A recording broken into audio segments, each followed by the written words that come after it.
Let me ask you a question real quick. Do you ever want to live in a fantasy world where the most handsomest guy always ends up with a girl and he may have time traveled or been a secret prince, but no one in the story ever asks any questions? You can live on Park Ave with a salary from Mickey D's or walk from Denver all the way to New Orleans. But me, I prefer all the reality and the truth bombs drop from the crew at RTP. You got what we need, 'cause these movies are a chore, but you keep us wanting more. RTP, you got what we need, 'cause roasting is your technique. I'm gonna tune in every week. Hey, hey. Laters, baby, but not too much laters, 'cause you got what I need. Thank you for tuning into Romancing the Pod. You had us at hello. I'm Paige Wesley. I'm Mikey Randolph. And I'm Todd Schlosser. And this week, Mikey made us watch Passengers. So was this the first time either of you had seen this movie? No. This was my first time, and it will be my last. This is my second time. I think I watched it in 2016. I think in the theaters. That was me too, Todd. Yeah. I saw it in theaters, and then I may have saw it one other time, like on HBO or something in passing, but like didn't pay attention to it a second time until today. Yeah. I remember seeing the trailer and being like, what the fuck is this movie even about? Because the trailer was really unclear. It was probably trying to bury the lead about how he's full on a murderer. Yeah. I'm pretty sure this movie's on the blacklist of the same year that we've done all these other movies. It's actually 2 years before the worst year, but I have that in my fun facts. This is 2006? It's 2007. Most of the ones we've done have 2009, and then we have a couple 2008s. But That's at this so point, I don't trust crazy. anything on the blacklist during that time, because it is like literally every time we encounter one of them, it's like nightmare fuel. I don't know if this is one of your fun facts, and I'm not defending this movie. I actually picked this just to piss you off. But Well, then you're going to get a return on it for next week, and I have plans. Yes! No, it's not what you think, Todd. It's worse. Go ahead. Oh, I'm happy about that, though. but apparently on the original script, or there's a version of the script where he... Don't. Do not talk about it. I have a whole huge section about it in fun facts. Oh, well, they changed it to be, I think, even worse than any of the changes that it could have been made. No, it actually here's what's so fuck it, I'll get into it right now. I think we should get into it. Fuck me. So I actually had a question about this as I was watching the movie, because as we find out later in the movie, when Lawrence Fishburne wakes up out of his pod, he's not doing well, No. and his health is suffering because his pod has been malfunctioning. Now, in my mind, I was like, all of those pods are on a common system, and that system has rebooted multiple times, which means most likely I would think everyone is going to die when they come out of their pods. Like, everyone's going to be sick. This is bad. Everyone is essentially murdered at this point, but the movie never addresses it. Right. But the script, however, if you go back to the original script, the ending of the original was when they save the ship and it reboots all the systems, the ship believes it has docked already, and so it ejects all 5,000 pods, killing everyone else instantly. What And when they the yes, fuck? Are you serious?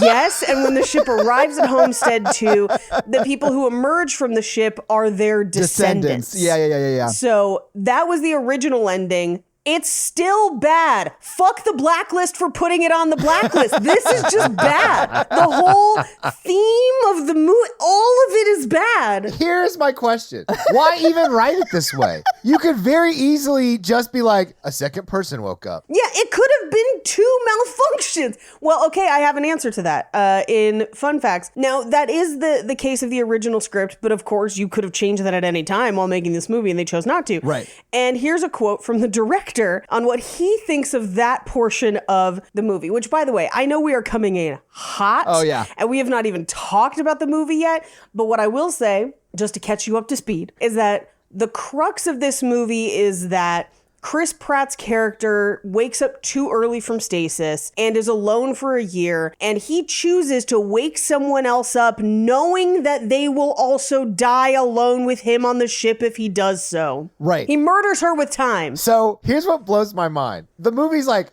does a good job about like time passing and stuff. And I was like, oh man, he's been alone for like 5 years. He's losing it. Yeah. And then he's like, no. It's been 1 year. I was like, you Yeah. murdered someone after 365 days? 1 year. Okay, so here's what the director says.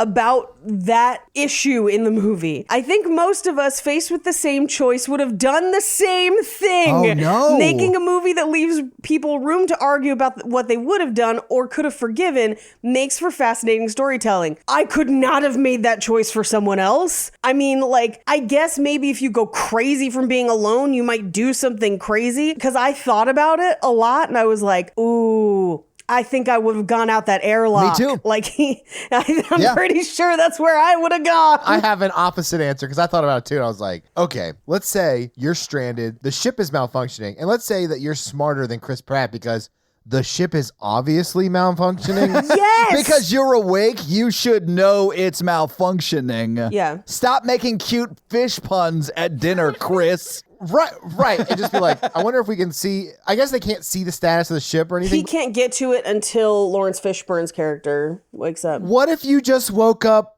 5 other engineers and you're like, I think the ship's broken, my pod is malfunctioned, I think He couldn't get to them. No. I'm talking about passenger engineers. You're right, though, Mikey, because he knew what other passengers did. He had walked through those pods. You could have gone through and been like, okay, electrical engineer, whatever, and been like, hey, I'm so sorry. I've probably doomed us, but if we don't fix this, we're all dead anyway. I think something's wrong. Yeah. 5,000 people are on the line. No one's waking up. The computer won't tell me anything. Congratulations, you've been conscripted into being a hero. You literally wake up like your dream team of like mechanics and like people who can fix whatever's going on, diagnose and fix whatever's going on, right? Because I refuse to believe he just can't like blow open the. I mean, I guess he can't blow open the fire door, like the bulkhead. But Right. I mean, like there's the computers are interconnected all over the ship. I mean, like if you built a team, do you think you could figure out what's happening to the like? Hey, I woke up. I'm afraid other people are going to wake up. I'm afraid the ship is breaking. I'm also dying of loneliness. We have to make sure everything's okay. I'm so sorry. Right. Or wouldn't you at least wake a few people up and that be your excuse? Like, why would you just be like,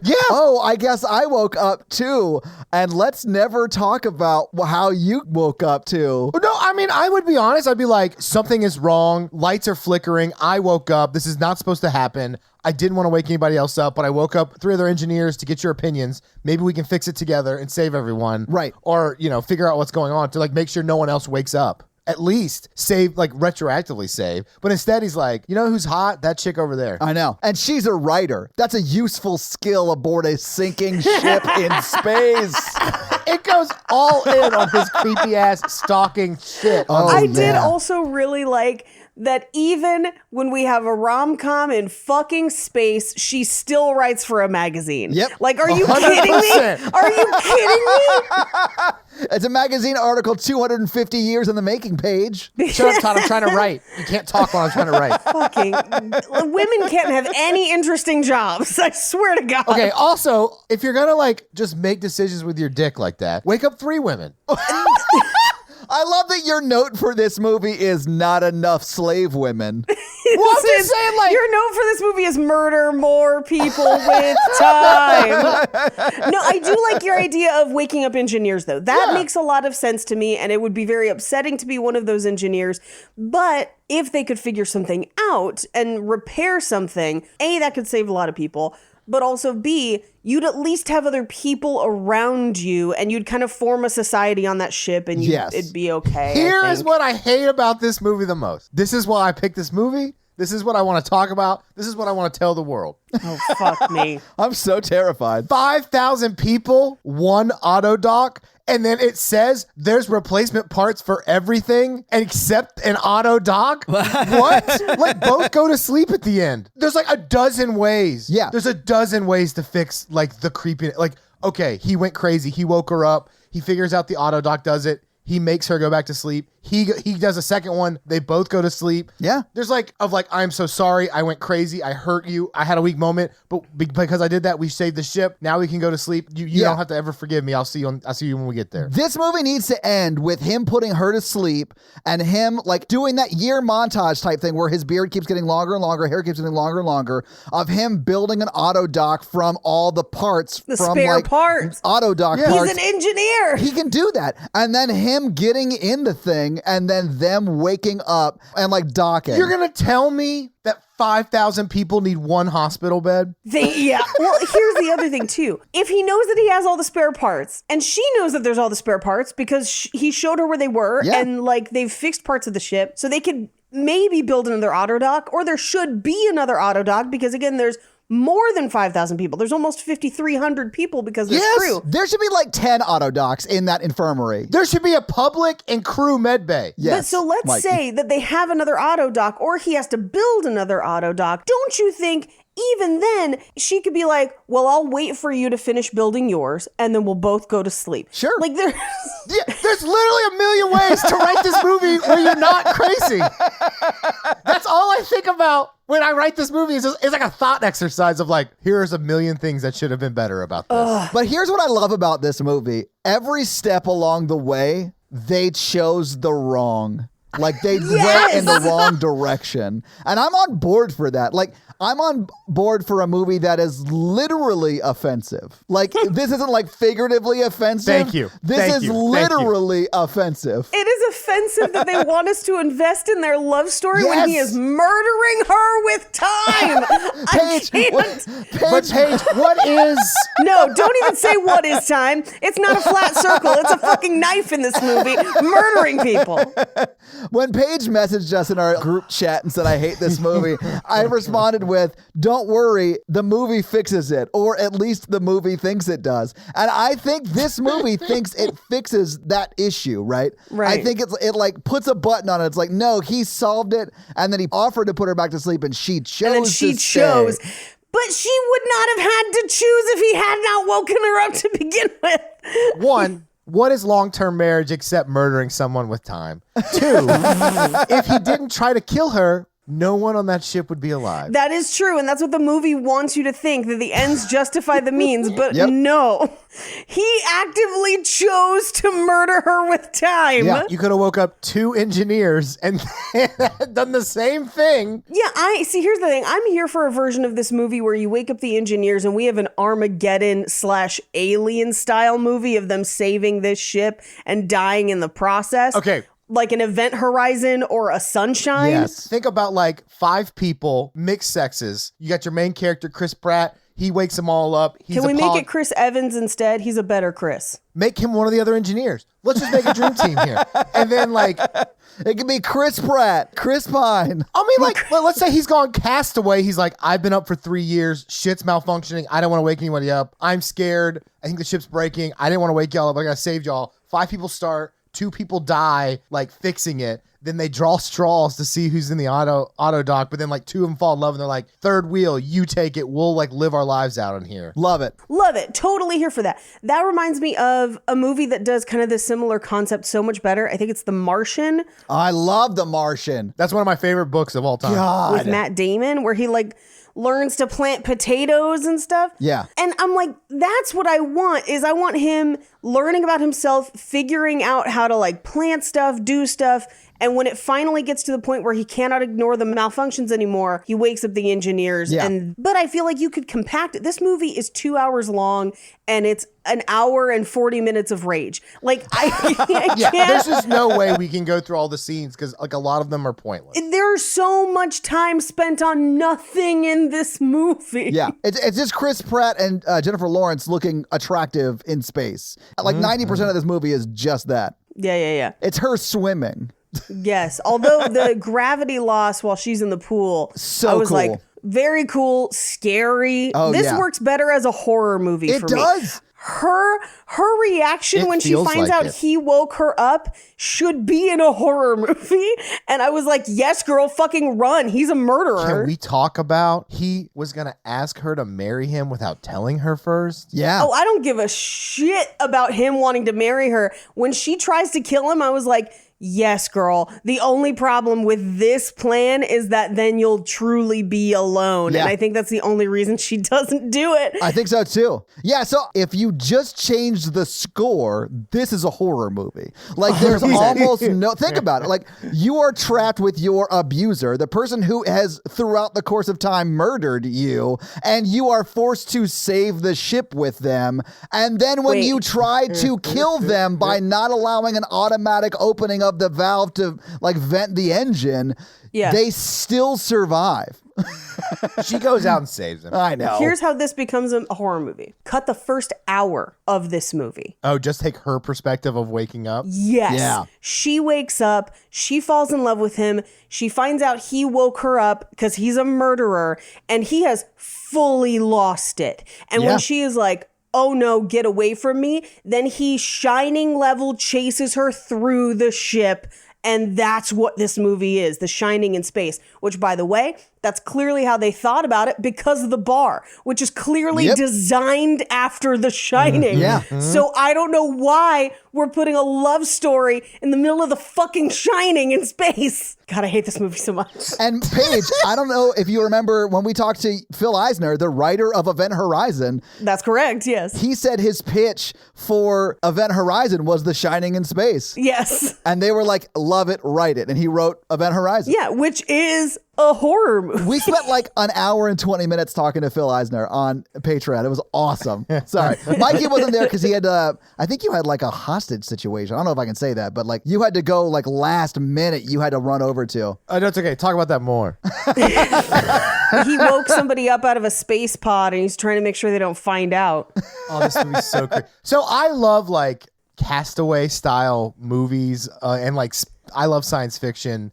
And like I like the first hour of him just like waking up being alone on this like fucking space cruise ship.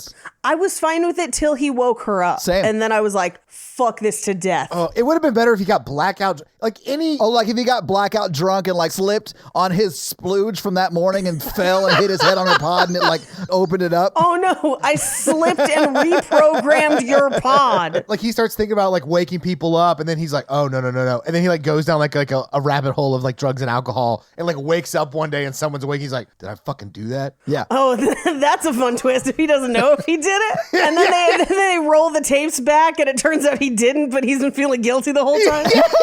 And then the whole movie is like, did he really wake up Jennifer Lawrence or is he like imagining that? I just thought of that one off the cuff. Again, the love story would work better. I think at the end of this, we should not ask if we think they're still together. We should ask how many years was it before Jennifer Lawrence was like, put me back in the fucking auto dock and put me to sleep. I'm going to say 7. That's probably true. I mean, I do think that when she, like at the end of this quote unquote movie, not at the very end where we see Andy Garcia for no reason, but like at the end of their story in this movie, when she's like, no, I want to stay here with you. Like they were fully in that just started having sex with somebody new phase of their relationship. Yeah. And like, of course you don't want to leave because that's when things are like really good. When things get like difficult a few years in and you're having to like work at the relationship. And you're like, hey, we're both alcoholics. Yeah. We have unlimited alcohol There's nothing every else day. to do. What I would start drinking. I wouldn't know. I mean, it took them more than a year to start planting shit. I would bring like a portable movie player. Like the only place I would live is with the bartender. I'd be like, it's just nice to have someone to talk to. I love Michael Sheehan. So like I would too, 100%. Just hang out with him all day. He was close enough. He was like facsimile enough to like hang out with him. Yeah. I mean, you could see more of Michael Sheehan than I can of you. Jesus. No, I mean, like, we only talk through Zoom, you know? Paige, keep your clothes on. What's happening? Wow. I thought you meant like personality. That camera was angled perfectly. I thought you meant like personality. No. I mean, like, and then like the whole first hour, he's like, he's now perfect at basketball. He's now perfect at this. And I'm like, oh man, he's been on that ship for years. Oh, yeah. I thought at least 5 years. No wonder he's losing it. Yeah. He's like, it's been 7 months. I gotta wake somebody up. God. He didn't even make it past like COVID. No. Yeah. This movie did hit home because we've been in isolation for like 2 years. People should watch this movie now. Yeah, I'd give a girl COVID to get her over here. No. You want to isolate Mikey. together? And then, like, in 3 weeks, she's like, I got to get the fuck out of here. And you're like, you can't. I'm the best at basketball and Dance Dance Revolution. I want to go home. I mean, I'm just going to say that Ripley and Hicks have a better love story in Aliens than this movie. 100%. Ripley and the Alien have a better love story than this movie. Yeah. And like, my favorite character is Lawrence Fishburne, who like wakes up and he's like, the ship's fucked. Gotta save the ship. Oh man, your pod malfunctioned. Oh, you woke her up. Yeah. Yeah. He's like, I don't have time to like. Yeah, I'm too busy dying. Yeah. But like even before that, he's like, I've got one purpose. Drowning men drown other people. Sorry, Yeah. lady. Yeah. I do think that's the wrong answer, but Yeah. but sure. Oh, I think he was just saying it totally to like move on to like, I've got to Yeah. save the ship. Like, I don't have time to deal with your like passengers. Personal drama. problem. Yeah. You need to talk to the ship's steward about this issue. Wake him up. I love when they put Lawrence Fishburne in the auto dock. The auto dock is like, yo, he's fucked. He's got 614 issues. He's dead. Yeah. And he's like, when will I die? And it's like, it's already started. Do you want these pills? Man, the fact that he didn't take them, I was like, I would have taken them. Like, what are we doing? Like, so crazy. I think he thought he would have to maintain his faculties for long enough to try and save the ship. Sure. But he just walked to that viewing bay and like asses out. He's done. Yeah, he dies almost immediately. Yeah, but I do think it was funny that he was like, if I had been in good health, I'd had a chance with J-Law. Ladies love the dress blues. They do. Yeah, he's like, I thought you were the luckiest man alive, but you're really just some sick fuck. You're really just a fucking psychopath. Yeah, you're a fucking murderer. We should probably get into this movie so we can talk about it scene by scene. Oh my God. Okay, so we open on a view of a spaceship that looks like if H.R. Geiger designed a clock. Like, that's all I can tell you. That's a great description. It just looks like it's like a corkscrew. Yeah, I really liked the ship design in this. I thought it was cool. Like a robot duck penis. Yeah. But if you look closer, it looks like 3 giant cruise ships just rotating along. Yeah. Yeah, if you told me this was a screenshot from the Netflix show Dark that reflected the meaningless of time, I'd be like, of course it is. Anyway, we find out that it's the Starship Avalon. They give us kind of the backstory of it being basically on its way to the colony on Homestead 2. It's on autopilot. Yeah. It takes 120 years. They've got 258 crew members, 5,000 passengers, and we see that it's basically hitting an asteroid field. Yeah. Which you would think you'd be able to like change course and move around it or whatever. Like that would not be a part of the flight path, right? This is like a Titanic situation. Like You can definitely see the folly and arrogance of man throughout this. Hibernation pods never malfunction, so don't worry about it. yeah. Well, here's what I don't understand. If you have a ship like this, you have the ability to put people back into hibernation. We know the autodock can do it. Yeah. Why wouldn't you have your crew members serving on like 4 or 5 year rounds where dude, it's like you wake them up exactly. and then you just put them back into hibernation? What was that movie? Yeah, there is a movie like that. I can't remember what it is, Mikey, but you're right. With Dennis Quaid. Yeah. Dennis Quaid, where the passengers mutate into cannibals. What? This sounds good. It was for is Horror good. Virgin, right? Yeah, we did an episode on it. Fuck, what movie was Not that? we. I mean, not me, I should say. Yeah, it was before your time, Paige. They had a rotating crew of 3. Pandorum. Pandora. Yes, Pandorum. Pandorum. This sounds fucking terrifying. It is pretty scary. You and Jake would really like that movie. You should watch that. That's a Okay. good movie. So I did not pick that for the podcast. But I mean, like they rotated on like 2 years. The bridge crew rotated like 3 Okay. of them were up for 2 years at a time. Yeah. See, that makes sense to me. And then you put them back into stasis. And then, like, I don't know why that's not happening on this ship. The arrogance of man and robots. Hubris. No, it's late stage capitalism, guys. It's just Actually, you're right, because it does. It's just like it's cheaper to not have the ability to put people in stasis, right? So Yeah. they just like, well, we don't give a fuck. They're like in space. Even if there is a problem, we won't know about it for 19 years and they won't be able to like hear our message for 55 years. Yeah. Who cares? And we know that that's why, because when she first wakes up and is talking to Chris Pratt about why he's on the ship, we find out that he's effectively an indentured servant, and so are most of those 5,000 people. Yeah. Yeah, but they're in space. It's better than being like us, which are indentured servers here in the present without space. No. They're going to be indentured servants on the new planet. Oh, I know. Where, like, they finance them there and then they work them as slaves, essentially. I'd rather do that there than here. You don't know that. What if there's an alien on that planet? You've seen Prometheus. They're taking our job. Goddamn xenomorphs taking our jobs. So it's probably more like indentured servitude because in America, like people came over from Ireland and like all the people all the time would come over and they would have their like way paid for them, except they would have to work for 7 years for somebody. So, but it's permanent when they get there. It's 20% for the rest of their lives. Yes. Yeah, but how does that work if the ship doesn't go back for 100 years? The ship, I don't think it goes back. Or maybe the ship goes back after a year. So, like, they get the money, but, like, how many ships are going there? Thousands. She said thousands. Yeah, this doesn't make it into the movie. But in the script, we find out that Lawrence Fishburne's character has made the journey 5 different times. Damn. Okay, so he is like, that motherfucker was born in the 90s. But that's a problem time-wise, because it's 100 years every time. So, like, yeah. How long has this planet been there that they've been sending people? Like 1,000 years? Yeah, I have no idea. I mean, if it was 5 times, that's at least 500 years. I like how I'm arguing the logic of a movie that clearly just spits in the face of logic and morality. So, whatever. That is true. We should just gloss over it. She's just a writer. I know. It's because that's all people ever think about women in these movies, even though they're making them for women. It would have been much better had she been, I don't know, any member of like a STEM field. Like, yes, and had science. Been, not that she isn't useful, but like the fact that her training is in writing and journalism or whatever, like that sort of infuriated me. Okay, we don't know if she went and got training. We know her dad was very famous. Yeah, okay. So at very worst, she was a socialite. She's a spoiled brat. Yeah, okay. Yeah. She's either a socialite or working in print media in the future. What do you think is more likely, Mikey? The fact that she has a job at all? I would have loved it if she had said she was an influencer. That's basically what the movie thinks she is. 10 years ago, I'm in space, and I'm like, all right, my pod woke up. Paris Hilton's here, though. I could wake up Paris Hilton. Oh, Basically, God, I would not do that. Live with her forever. I mean, do it just to watch her pretend to cook. I don't know if you've watched her fake cooking show on YouTube, but it is chef's choice.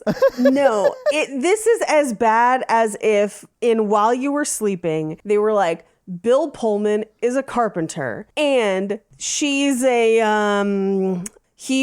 she's here. Yeah. Like, they don't even dignify her with anything. Her only attributes in this movie are writer, coffee, New York. Good looking. Yeah. Good sexy. looking. That's it. And she's rich because she's a gold level passenger. And she's rich because she's a gold level passenger. But we're supposed to feel better about that because she buys him breakfast that one time. I mean, and probably pumpkin spice lattes for a long. I'd be like, I would like 12 pumpkin spice lattes. But I want the extreme. What is extreme about the pumpkin spice? Because it's like French vanilla extreme, pumpkin spice extreme. I would assume it's just a lot more caffeine. Yeah, probably. Yeah. Keep you awake all 120 years. But let's move on. We're going to have to get through this fucking movie, guys. So we got to buckle up. Yeah. Okay, yeah. So asteroids hit the shield. Oh my God. It does damage to the ship. I know, we haven't even. It does damage to the ship. The ship tries to repair itself, but one of the things it can't repair is Pod 1498. Yeah. Which is Chris Pratt's pod. So he wakes up. Should have made it 1492. Oh. Yeah, Columbus reference. I mean, because that man was terrible. because Columbus was also a I know. fucking murderer. He was terrible. Like, I mean, they name her Aurora after Sleeping Beauty. They could have been like, Pod 1492, Charles Manson just woke up. they named her after a street. Her name is Aurora Lane. Someone lives there. Like, that's a house. It's supposed to also be Lois Lane. Aurora from Sleeping Beauty and Lois Lane. Oh my God. I hate whoever So wrote little this movie. thought went into this movie.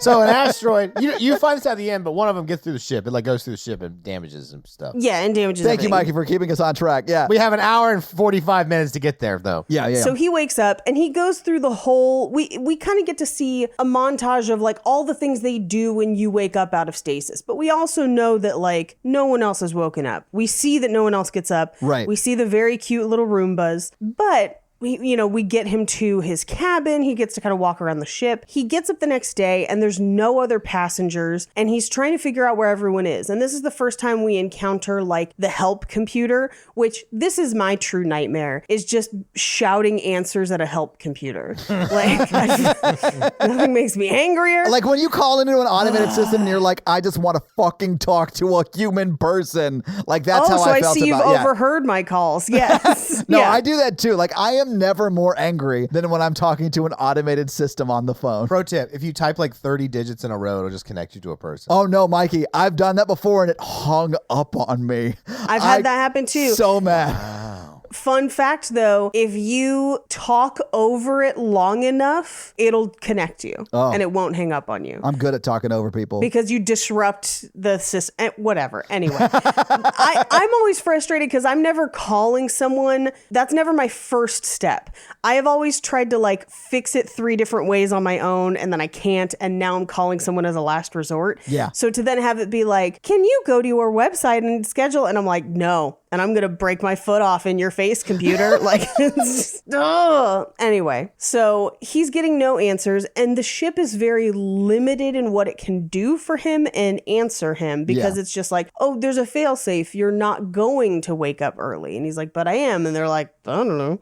And he can't get into rooms like the bridge or the crew quarters. There's a lot of limitations to what he can do. And so he kind of quickly realizes that he's stranded. Yeah, because he's flying coach. Yeah, because he's flying coach. And he goes to the observation room and finds out that he's got 90 years left. Yeah. And so he then starts to try and figure out how to, he tries to send a message back. The message will arrive in 19 years, the earliest reply in 55. I kind of want to know if they ever got that reply. I wanted to know that too. Or did they start sending more? I mean, send her book back. My God. Yeah. I mean, the movie cuts to them arriving before the 19-year period, right? So we never know. Andy Garcia looked like he had a lot to say, and I'm super pissed. He's only in this movie for 15 seconds. Yeah, and I bet he got a big paycheck. He must have been in other scenes that they cut. He's 5th billed in this movie. Hell yeah. Well, I mean, there's almost no cast. That actually sort of makes sense. He is the 5th person you see. Yeah, that sort of makes sense.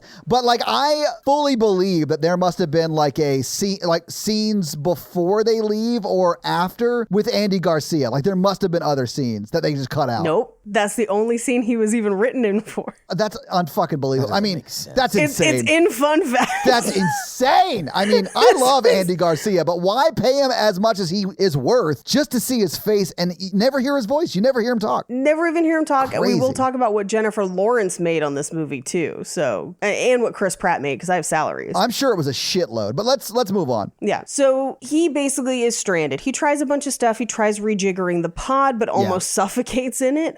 He tries to get into the doors. He can't. God, dude, getting in the pod and it closing and not putting you to sleep and then not being able to get out. Like, I am so claustrophobic, I would lose my fucking mind. Yeah. And so at a certain point, he's just like, well, fuck it. I'm stuck. Yeah. Like, I'm stuck, I guess, for 90 years. So he breaks into the fancy suite. He gets really good at basketball. He goes to all the different restaurants. He plays video games and movies. Well, he meets the bartender who gives him the advice. Yeah, because the bartender's like, if you're not happy where you are, going somewhere else isn't going to fix that. The advice is shitty. I mean, he's an android. Shitty. It is pretty bad advice, but he is an android bartender. Like, he's not gonna be able to fully grasp the situation. It's pre-programmed advice. Yeah, Like, exactly. So like, it's not like, whatever. I like Michael Sheen's character, but he is a robot. Yeah. I like his character a lot too. So we basically get a montage of like all there is to do on the ship. Which is way less than a modern cruise ship. So you basically only have basketball and dance and sushi? Come on. I would assume there's dance floors and restaurants and stuff, but like if you're the only one there. Like there's no putt-putt? I mean, I'm sure there's various other activities, yeah. But I mean, the only ones they show us are Dance Revolution, basketball, and swimming. Think about what things you would do on a cruise ship alone, like with no one else around. Man, I would fucking love it. That would be amazing. I mean, but after It'd be amazing a year, for like a week. Yeah. I was gonna say after a year, I'd lose my mind and like have to wake Natalie up. I mean, whatever. I would probably just walk the plank. But like, it's fine. No, I know. Like, I'm with you because at a certain point, I like. Now, granted, I do think I would try alternatives for either making it livable or fixing it longer than he does. 1 year. I think I would at least try to make it a year to try and figure it out. And then if I hadn't by that point, I think I'd probably airlock it. But you know what? I would airlock it too. And honestly, I wouldn't know this, but that would doom everyone else to death. But there's no way he would have known. There's no way that. you could have known. Exactly. You think the movie theater had every movie ever made? Yeah, I do. I mean, maybe, I guess. This ship seems to have unlimited resources. You know, you have unlimited food, unlimited whatever, oxygen. It has to have like unlimited entertainment, right?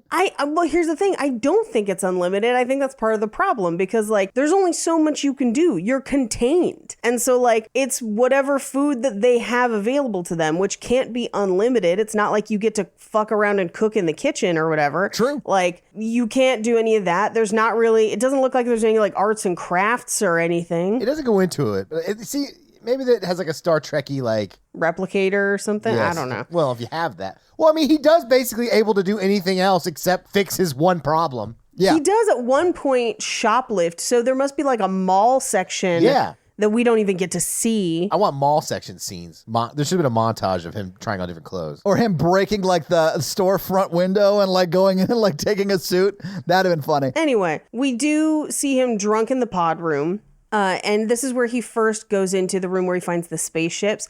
And it did make me really cry when he hugs it like a person. I was like, oh, the space suits. Ooh, space suits? Yeah, it is really sad. Just because there's no one there who is like a person. Oh, when he leans into it, fuck. I would have been hugging the bartender all the time. Me too. I just need you to hug me. Yeah. Yeah. I bet he could. I bet they programmed him to hug. Yeah, put down that glass and shine my back with a hug. Yeah.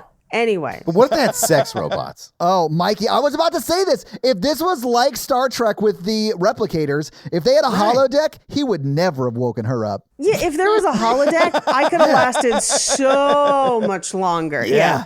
This would have been a very different X-rated movie, though. Yeah. Anyway, so he comes back in from his spacewalk and he slips on the bottle that he left in the pod room. Mm-hmm. He stands up and sees Jennifer Lawrence in her pod, and he basically starts like digital stalking her, like looking up all the information on her. Reading all her books. Yeah, this is where we learn that her name is Aurora Lane, and she's a writer, because I guess that's all women do. And then he's like searching her profile and the stuff that she recorded before she went on the journey. So he basically learns everything about her there is to learn on the ship. And obsesses and forms a parasocial relationship with her, even though he does not know her. Does it sound familiar to any of you guys? Yeah, a little bit. Okay. This section got sort of dark for me. Yeah, I was like... I'm like, why won't Karen Kilgariff return my phone calls? I've met Karen. She's really nice. Why would you wake podcast hosts up to help you on this ship? We're all going to die. I would be so pissed because if you woke me up, I'm going to be useless. So we're still going to die. And I could have just died in my sleep. No, that's a dick move. Yeah. See, and this sounds terrible. If I'm a pod person in a pod, and my alternative is to wake up and die the way Lawrence Fishburne died, or to peacefully die in an explosion that I never know about, right? Let me explode. Let me explode. What if we have to wake up and basically we record an episode on every movie ever made, like Mystery Science Theater, because we're stuck on a ship for 120 years? I love both of you, but kill me. Airlock me immediately. Same. Yeah. But only if we get done with half the episodes. Be like, well, we killed Paige yesterday. We made a deal. Bargain's a bargain. I do love it if we all wake up on a ship like this, Mikey still thinks we're going to do the podcast. Like, yeah, we're going to laser transmit it back to Earth. In 19 years, they get a new episode every 19 years. Once we catch up, they'll get a new episode every day. Oh, damn. Yeah, that's true. 19 years in the future, it would become a new like daily podcast. Yeah. Oh, man, that'd be great. Also, if this is our full-time job, I still wouldn't want to do one of these a day. And I don't think people would want to listen to them just because... We would just have nothing else to do, Todd. We'd be in the space cruise ship. I know, but like we are palatable for 2 to 4 hours a week, depending upon how many of our podcasts you listen to. I don't think people would want to hang out with me more than that. I'm a lot. Not every day. Yeah, no, I get it. Natalie is a saint for putting up with me. Anyway. Look, we don't have time for your low self-esteem. Next scene. So he's talking to the bartender, Arthur, and it's just like, she's asleep, she's completely out of reach, but she's perfect, and I know we'd be together forever. It's like, no, you don't. You don't know her. She is a stranger. Yeah. That you are now considering murdering with time. So he essentially takes the manual and figures out how to wake her up. And he says to the bartender, like, I shouldn't do this. I'm dooming her. Like, he acknowledges that he's murdering her. Yeah. And is like, no, I'm not going to do it. I'm not going to do it. I'm going to do it. I'm not going to do it. He does it. He runs and he allows her to kind of wake up and come to grips with what's happening, but then tells her that he woke up accidentally also, leads her on, and they basically have like their meet cute of like, okay, he's filling her in on what's happening. Yeah. Everything he's tried to try and get the ship back online. And she's like, I feel like we haven't tried enough stuff. Like she's still constantly trying, but he gets her to the point where she's accepted her fate that he has foisted upon her because he's a time murderer. But she doesn't know that. And she is like super sweet and compassionate to him. Like as she's leaving for her first night to like go and sleep, she like walks away and then turns around. She's like, hey, I'm so sorry you were here alone for a year. That must have been terrible. You know? Yeah. And like in that moment, I was like, this is gross. Because he has doomed her to a life with an abuser. At least make it like 10 years. Make it a time where someone might really lose their shit. You know what I'm saying? I still don't think it's right. No. I don't think it's right. I'm just saying I can have a little bit more empathy after someone's alone for 10 years and it's on like real baddie. You know what I'm saying? I mean, in the grand scheme of things, it may as well have been like 3 months. Like it doesn't, a year, like whatever, man. I was so mad. He wasn't even lonely for 6 of those. He was still entertained by the ship for at least half that time. My favorite scene in the movie is him arguing with the robot at the Mexican restaurant. Yes, si, senor. One more round. Yes. Oh, God. Anyway, so Sir, you've had enough. He kind of runs her through all of the stuff. So like, you know, here's the bar. Here are the things that I tried. I tried to get through this door. Here's how far we are. Now they're like 89. That he basically says they don't have enough stuff to build a new, you know, chamber. There's no way for them to go back under. The tech is proprietary. There's nothing they can do. And he's kind of accepted his fate. I did love that they like look up like, or she does. I think it's her that actually like looks up how to put people into stasis or whatever. And they're like, well, it's proprietary. We can't tell you. So don't worry about it. We got that and the COVID vaccine. Yeah, like bastards. So she kind of comes around to accepting it, and she decides that she's going to write about it. So she interviews him, and this is where they kind of start to actually talk, and she reveals that the reason that he took the voyage is because he felt like on Earth, when something breaks, people just buy something new. And as a mechanic, he never has any problems to solve. And a new world means a whole new host of problems to solve that he could solve. Yeah. And that he could build a house and live in it and all of this stuff. And she's like, yeah, okay, but the whole reason you're here is because the company needs slaves. Like, you know that, right? Like, that's what this is. And he's just like, I mean, still better than being home. And it might be. Who knows? I mean, I don't know the situation he's coming from. So, and he seems like he's happy to go and give 20% of his income for the rest of his life to the company for this trip. So whatever. Who knows? But we do find out that her ticket was round trip, so that she basically would make the journey, go to the colony, write about it, and then come home in the future. After a year. Yeah, after a year. So she would go for a year and then come back. Which isn't that long of a time. No, it's not. Yeah, 250 years. Yeah. No. I mean like the year. Like, do you think if she was at that colony, she would wake someone else up after just being there 1 year? No.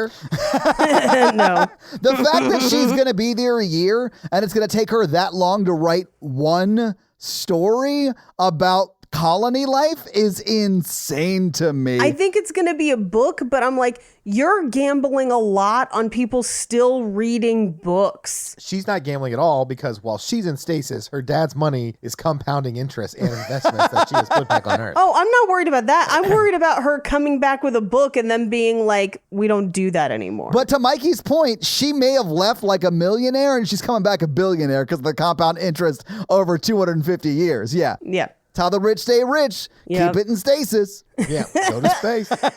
Anyway, so that's what her plan is, to basically spend time. But now she's stuck there. So she's still going to try and write the book, but she doesn't know what the end game is going to be. Right. So he starts kind of taking her through all the stuff he did for fun. So they play the video games. They play basketball.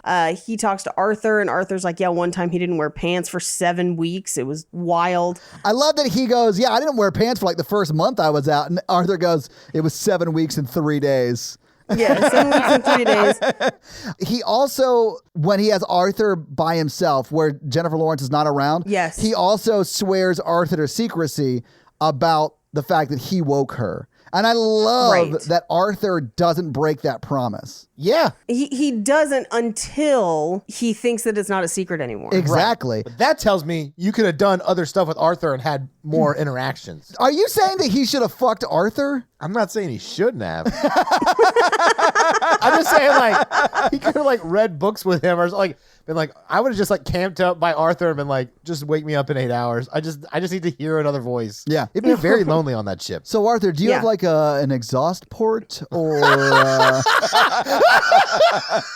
You're really good at rubbing that glass. I like that his reasoning for constantly cleaning the glass is because it would look creepier if he stood and did nothing. And I was like, oh, he's right though. That is true. Like, Yeah, but that's one clean-ass glass. I love that when he's like, yeah, I didn't wear pants. And Arthur says, I laughed at the man with no pants till I realized I had no legs. Yeah. And for me, I was like, the punchline should be, so I took his pants. Like, that's what.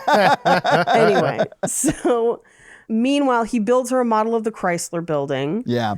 Because in her interview, she liked to sit and look at the Chrysler building and drink coffee. And he starts kind of tinkering with the robots because we see that the robots are starting to break down, like the little Roombas. So he sends one of them with a note asking her to dinner. And she says, I'd love to. This is insane. So he reprograms a robot. He drives it himself to her. It then gives her the thing, the invitation. Yeah. And there's a camera. Yeah. That she is like, he can see her through the camera. And then she writes a reply and doesn't show it to the camera and it like hands it to the Roomba. I think that's part of the it's just like cuteness. cutesy. It's like a cutesy thing. No, I think- I didn't have a problem with that. No, I thought it was ridiculous. Just like say yes or like show the yes. Make him be nervous. No, I mean, You're so needy. I would You're such a assume. needy little bitch. No, I would assume. There's no other men on the ship. He know. I mean, like, what's she gonna write on the like? Fuck off, dude. Oh, so you're saying that she has to because of the implication, Mikey? Yeah. There's no one else. She has been waiting probably at this point weeks to just bone down because she's done the math. You know what I'm saying? What if she's not straight? Like, he gambled a lot on her being straight. Oh my God, that would have been an amazing turn. He should have read that in her profile because that way he could have checked that box. I mean, he is trying to check that box. You know what I'm saying? Yeah. Anyway, she says yes, and they go out on their date to the French restaurant. I do like that there's different kinds of restaurants. Like there's multiple. Yeah. But it really is the same restaurant redressed as a Yes. French or Mexican Absolutely. restaurant. Yeah. Yep. But so they kind of bond over her talking about how she lost her dad and Yeah. how she's a rich socialite with like more money than God. And he takes her out on like her first space jump, essentially. Yeah, spacewalk. Yeah. Right. And then something that I thought was really funny, and it is played for a joke in the movie, but I was like mad that I was laughing at it because it was this movie, where they get back in from the spacewalk and they are trying to do that thing that romantic movies do where people just like tear their clothes off and start making Yes. out, but they're in spacesuits and they can't get close enough to kiss. Yeah. And it's very funny. It is really very funny. It's probably the only like part of the movie that I felt good about laughing about. Yeah, pretty much. We cut to them just stone cold boning, and that continues for a while. We basically get a montage of them doing the sex and the Roombas watching because they little freaks, and that's the movie for the next like 20 minutes, basically. Yeah, they have like a love montage. They get really good at dance. They get really good at sex. Yep. They go swimming together. They do all three activities they've introduced in the film together. Yeah, and she's writing about him in her book. Yeah, she even interviews him. Interviews him, and he's reading what she's writing. Yeah. And one of the times he's reading it over dinner, and they're in the Asian restaurant, I'll say, and the koi fish hologram short circuits. Yes. And he's like, that's fishy, and then they just ignore it. And I'm like, It's not a time for puns. it's not a time for puns. Yeah. Now, granted, Yes. if I'm at dinner with Jennifer Lawrence, I will not notice anything else. That's fair, Mikey. I get that. That's fair. I'm 100% sure she is your type. Yeah. Yeah. So, like, I get it. I would have woke her up. Murder! No, you are a murderer, sir. But, Mikey, Paige, close your ears. Would you have woken her up, though, Mikey? No. I want to hear you admit that you would murder Jennifer Mikey. Lawrence. It would take longer than a year. No, it should take forever. This should never be an option. I would wake up everyone with good teeth. Oh, God. Somebody wake up all the women and a dentist. Turns out we can go to stasis in the auto dentist. We have 17 of those pods and only one of the doctor. Oh, jeez. I mean, after a few years, I'd probably wake up somebody. Let's be honest. But Jennifer Lawrence is not my type, but like I get that she is your type. Well, Like we didn't see anybody else. We didn't see who he's comparing her to. that's true. He just picks the girl he just like one day drunkenly falls into. I mean, he didn't even look at anybody else. That's how much he loved her, Mikey. He's like in a sea of women that I could have opened their pod and just like tortured into being my wife. I chose you. I say if you're going to have a fucked up movie, go all the way fucked up. Unfreeze 5 women and be like, we're starting a cult. Yeah. And Mikey, what are they going to do?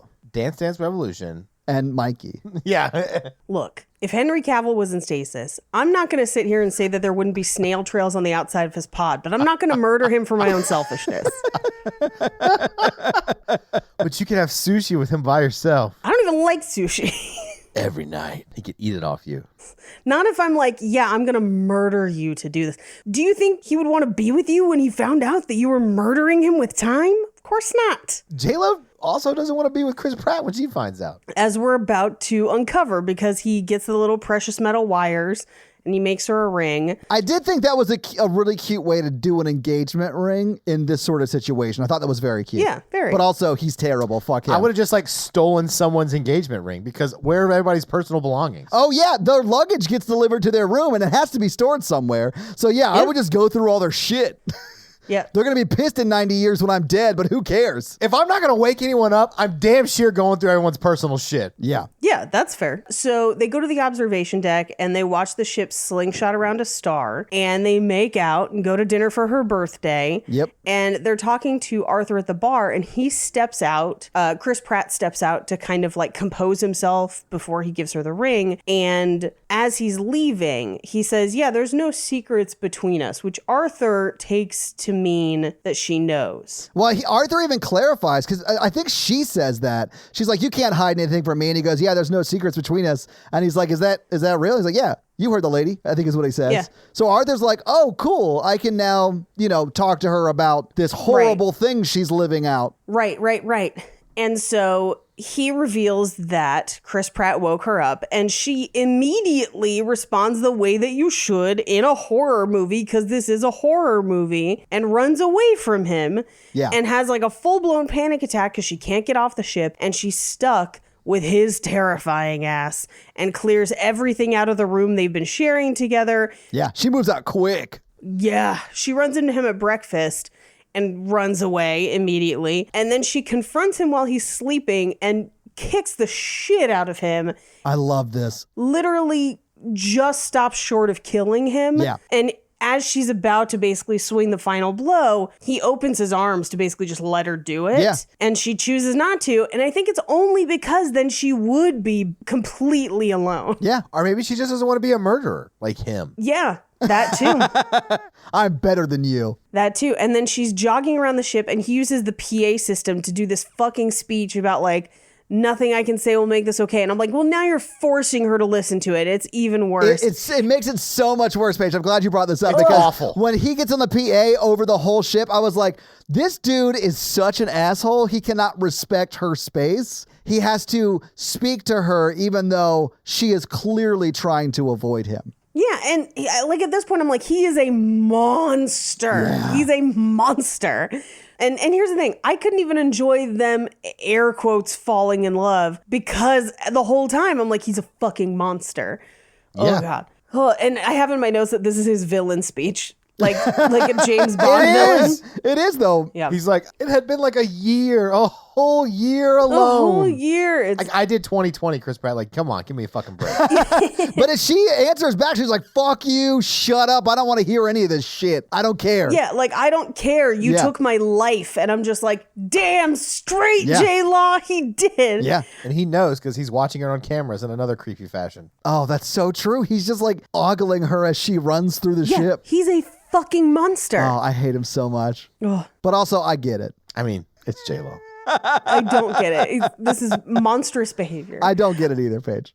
So the alarm is beeping steadily because autopilot is failing. And they run into each other in the bar. Yeah. But they're still not doing good. I like this where they switch days when who can talk to the I bartender. do really love that they like trade off days where it's like, I thought Tuesdays were my day with Arthur. And she's like, well, it's Wednesday. And he's like, fuck.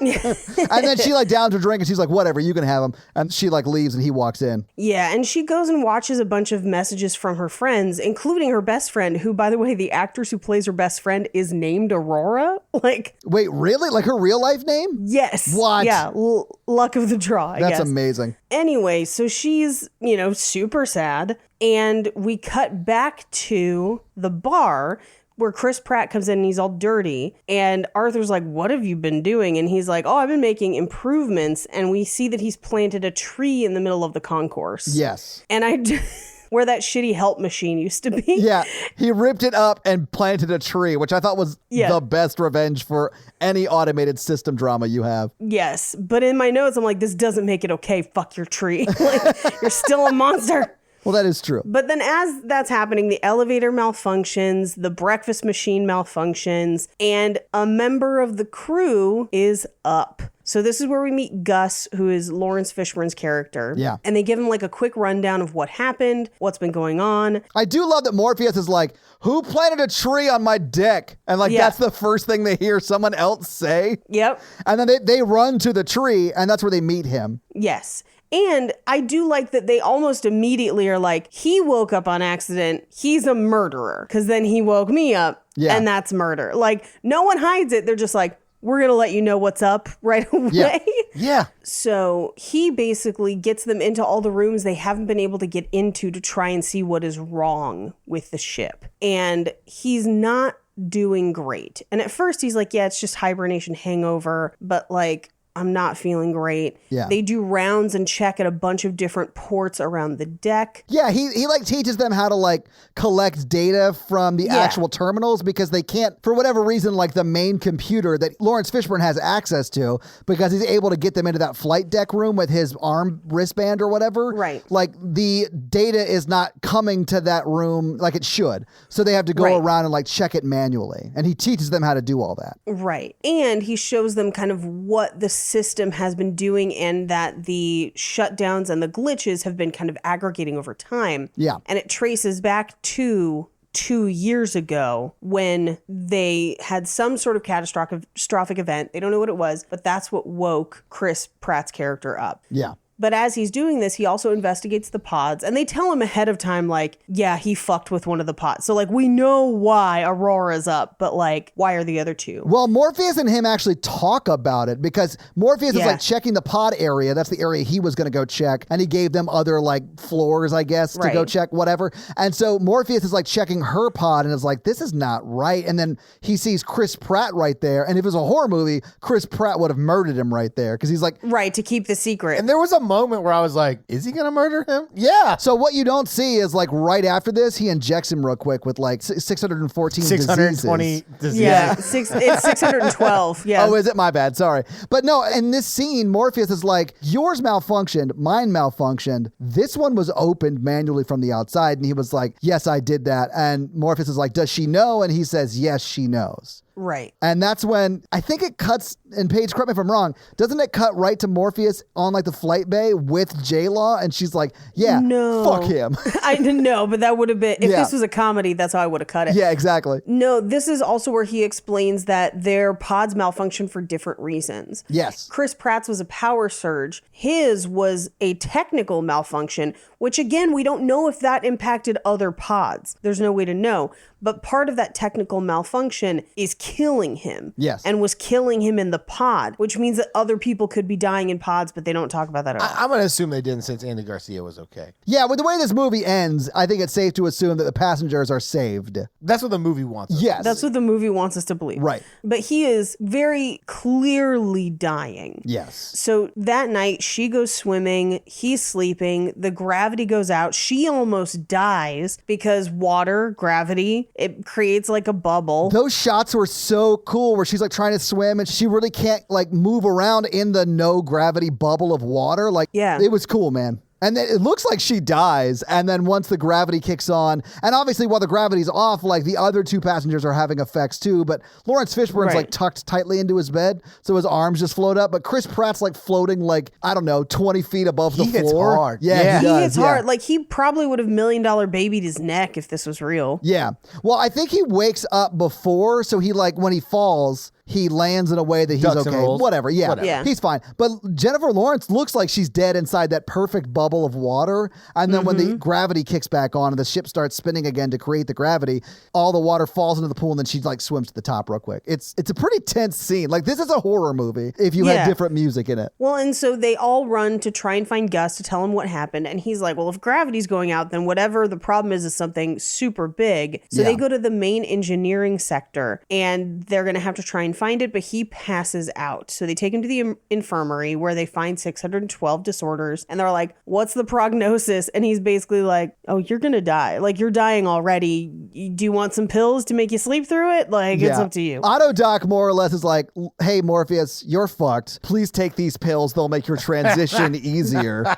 Yeah, do you want blue or red? It doesn't matter. You're dying either way. But Morpheus is like, I'm not taking pills. I'm going to go whatever. And he goes to the observation deck. Yeah, he's like, I'm going to put on my Cowboy Curtis uniform and sit on the observation deck and ride it out. Back when he was Larry Fishburne. Back when he was Larry Fishburne. He Yeah. puts on his dress blues and he basically dies on the observation deck. But before he does, he gives them his ID. Yes. So that they can get into the places on the ship that they couldn't before. And he makes a vital mistake here. He knows that Chris Pratt woke up Jennifer Lawrence, and he gives his ID wristband to Chris Pratt, the murderer on the ship. Yeah. And he also doesn't give them his ID number. He just gives them the band. Yeah. Well, he was like, you're an engineer, you're a writer, I need the ship fixed, but you're also a psychopath, but you're a writer. So I'm going to have to give him the band to try to fix the ship. Yeah, I'm so sorry, Jennifer. Yeah, what you going to do? Tweet about it? Yeah. Yeah. We'll hear about how terrible this situation is. Hashtag Avalon tragedy in 19 years when it makes it back to Earth. Yeah, exactly. So they run out into the ship and all the robots are fucked up and gravity is in and out.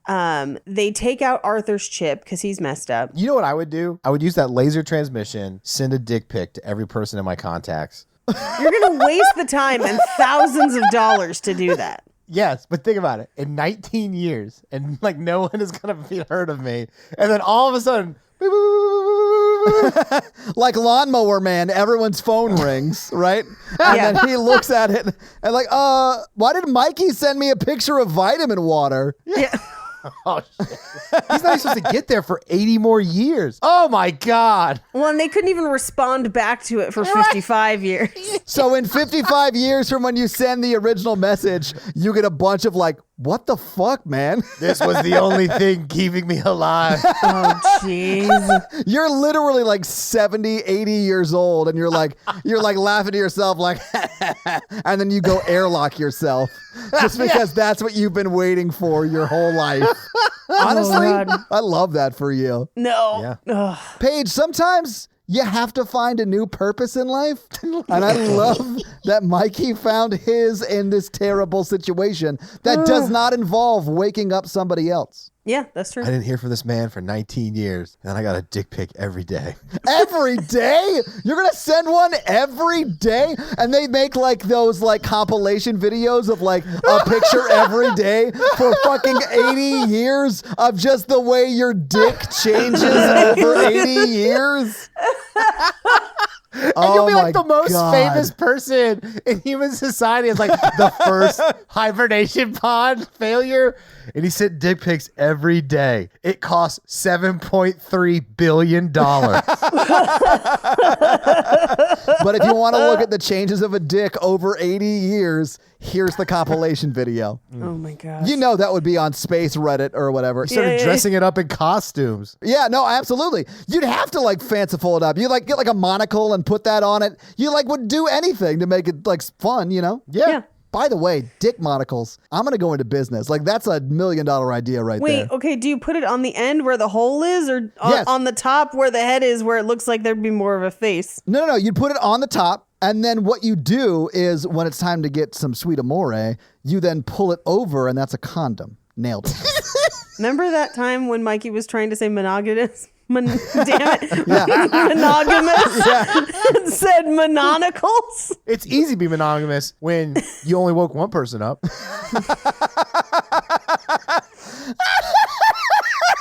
It's true, right? I guess like Jennifer Lawrence could never accuse Chris Pratt of cheating on her.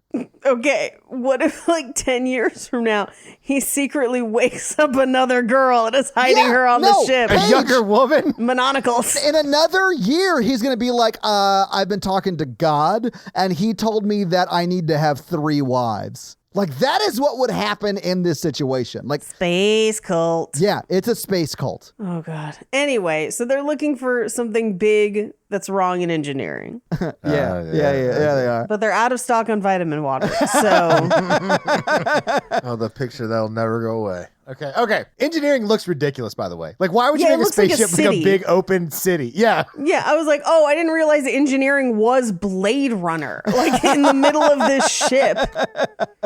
Well, he did wake up a basic pleasure model, so You're not wrong. in his eyes. Oh, she has no characteristics except writer, blonde, and teeth. So I would say yes, basic pleasure model in the eyes of this film. And Mikey, yeah. Yep. How dare you? She's an in-depth person. I'd wake her up. Fucking murderer. Murderer. But he accidentally saved 5,000 people by murdering one. I don't care. Would it be okay if Hitler accidentally cured cancer after killing 6 million Jews? No. I mean, I stand by what Paige says. I agree. Anyway, so they're going through some of the rooms in engineering and they find one that seems to have a hole in the floor. And they use a tablet to kind of like cover it. And then they use like insulation to basically seal it. That scene was actually pretty insane, though. Like, for as much as I did not like this movie, it looks really good. The special effects are really good.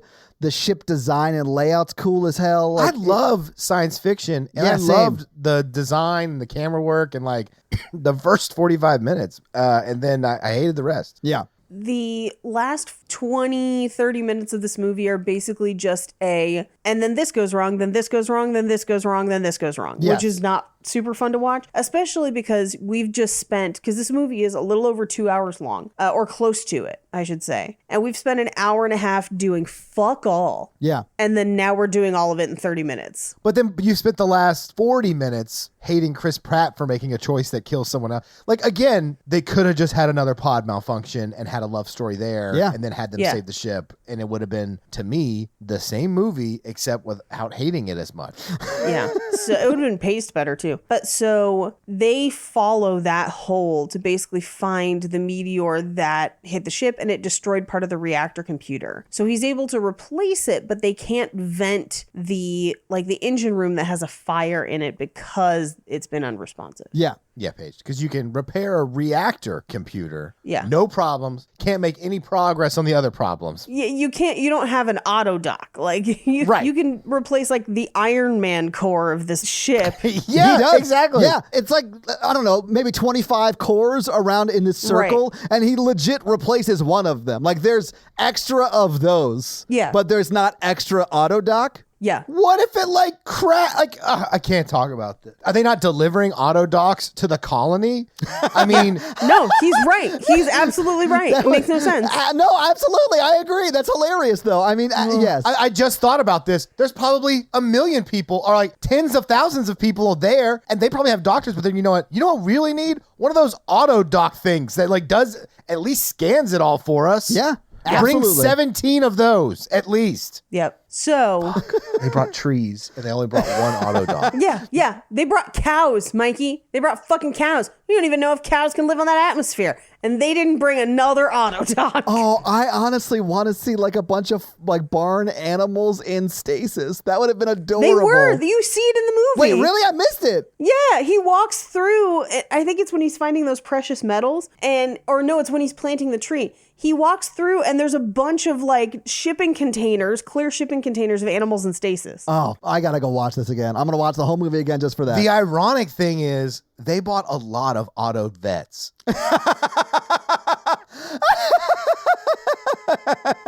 Would you roll the dice with the stasis on an auto vet? Yes, I would. 100% would. I would too. If it's the size for a cow, yeah, I would. absolutely. Because it's used to putting things into stasis that are a lot bigger than me, and I would roll those dice, yes. What's the worst that could happen? I die and leave this horrific nightmare? Yeah, I'm going to roll the dice on it. Absolutely. This movie is like just one of those like shower thought exercises. After a year, I might have woken up a dog or two. Yeah, Why didn't he wake up a dog? Yeah, absolutely. I mean, now granted, you'd probably have to wake up dog after dog after dog, and you'd like deplete the whole dog supply. Or maybe it was like a Noah's Ark scenario where there's only 2 of a kind. Yeah, you wake both of them up, and then they have puppies. Yeah, just generations of dogs. Yeah. Wait, what was it was Age of Adeline where she had like generations of King Charles God. Spaniels. That movie is almost as bad Can't as talk this. about Mikey's wacky time travel summer. Where Harrison Ford's like, hey girl, I used to have sex with a lot. Have sex with my son. The movie's insane. Yeah, but Todd, God. I would have woken up animals first. Yeah, Yes. me too. After a year, I might have woken up a dog or two, right? Yeah, or a couple cats. Yeah, Yeah. whatever. Anything to keep me company, right? Or at least Yeah. chickens. He had chickens at the end. So I would have, if he wanted eggs. Yeah. I think he wakes up all the animals at the end, but I would have definitely done that before I woke up people. Yeah. This is what happens when you only think with your dick. Yeah, Mikey. I mean, he did. Well, yeah. Jennifer Lawrence wakes up. I just give her 3 puppies, and I'm like, it's been 14 hours since I've woken up. but I was so alone. So they try to vent the engine room and they can't. So he's going to have to go outside to open the door from the outside. Yeah. So he does. And the temperature is critical inside. So she is like, things are shattering. She gets like a screw through her arm. She's going to have to use like her shirt to, pull the lever down. Things no author can do. Well, because the lever's so hot, she has to take Right. off part of, I guess it was like a hoodie or like an overshirt or whatever. Something, and she yeah. wraps that around the handle and pulls on Yeah. it.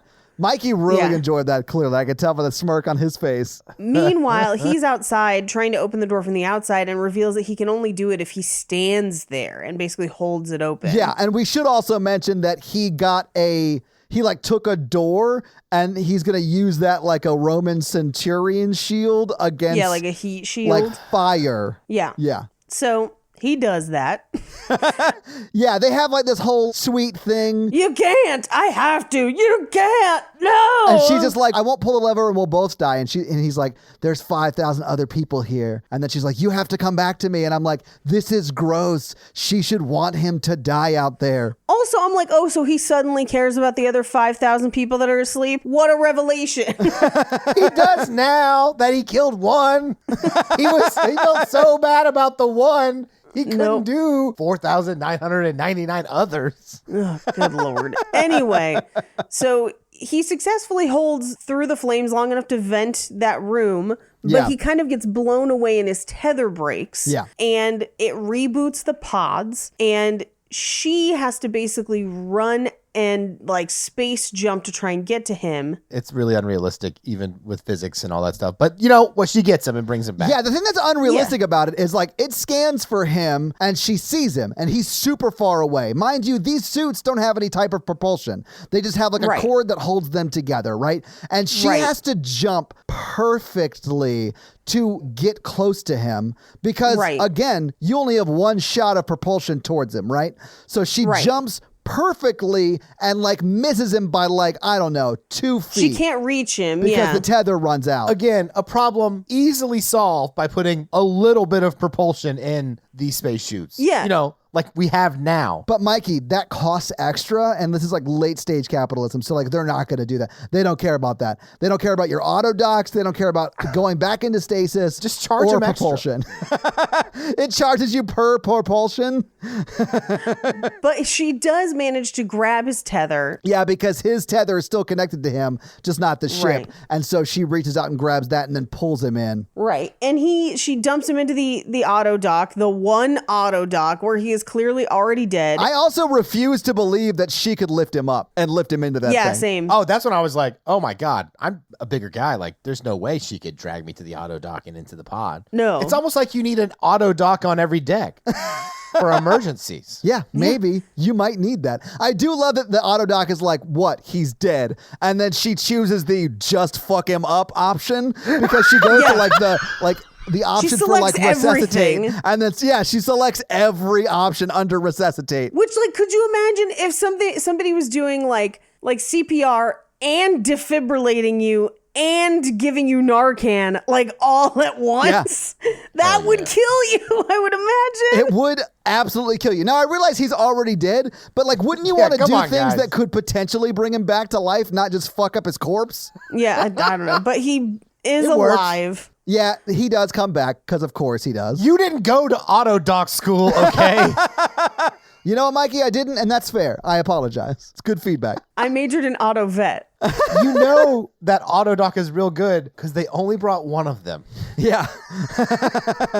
So he comes back, they repair Arthur, and they put Lawrence Fishburne's body out into space because otherwise it was going to stink up that observation room. You sort of have to, yeah. But they give him like what I would call like a space burial, right? Yeah, it's like the search for Spock. Yeah, for sure. Yeah. The end of Wrath of Khan, I should say. But what would really happen is Lawrence Fishburne's decaying body is just floating in orbit around the spaceship. So like every 22 minutes, you would see a decaying Lawrence Fishburne around your observation window. Yeah, and then you just like press your fingers up against the window and be like, "You have always been a true friend." But